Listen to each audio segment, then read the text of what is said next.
But I think we also need to think about creating a culture of safety beyond the school in the community. And we've been working on a project, and Paul can talk more about this, that will enlist parents and others in the community to be our eyes and ears for situations that may be suspicious that they need to report, called Schools Watch.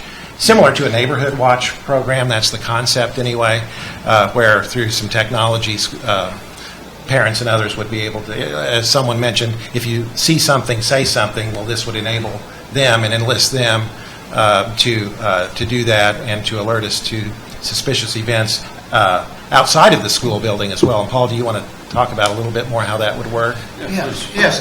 Again, it really became evident, especially after the bomb threats that we saw before Christmas in L.A. and New York. And there was an awful lot of parents and grandparents and communities wringing their hands, and I fear for my child. I worry about their safety.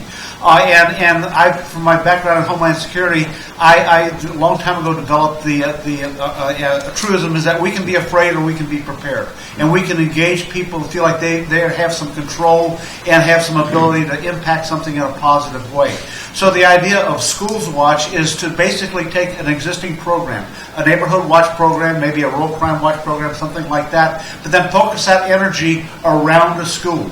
Get the parents involved, get the neighborhood around that school involved, knowing what to recognize as far as what is suspicious activity, and then an appropriate way to report it. If it's something that needs immediate attention, call 911. If it's not, maybe you can contact a tip line with your local law enforcement agency, maybe with your intelligence fusion center or whatever. But again, it's all about building relationships. The parents building relationships with just the immediate neighborhood around that school, knocking on doors and soliciting their involvement, putting some signs up saying, hey, the neighborhood around here is watching this school. Maybe that would be a deterrent. But again, it's about empowering people, inviting them to get involved, make a difference. Don't just sit back and just worry and not know what else to do. So how do some of the viewers of this program know more about that program you're describing where they can install it in their community? Is there a website they can go to?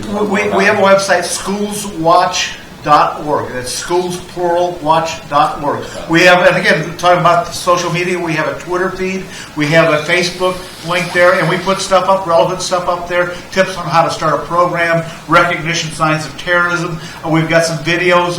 One of them, we recently had an individual by the name of Robert Putnam talking about we need, as communities, we're starting to gravitate towards your kid, my kid, what's best in my interest versus your interest. We need to go back to what was when we were all growing up, our kids. That concept of these are our kids, and we need to collectively come together. So we've got a video about that there, and just things like that at that website. But again, we urge them to embrace the existing resources out there that the National Sheriff's Association has embraced, this Neighborhood Watch program, things like that.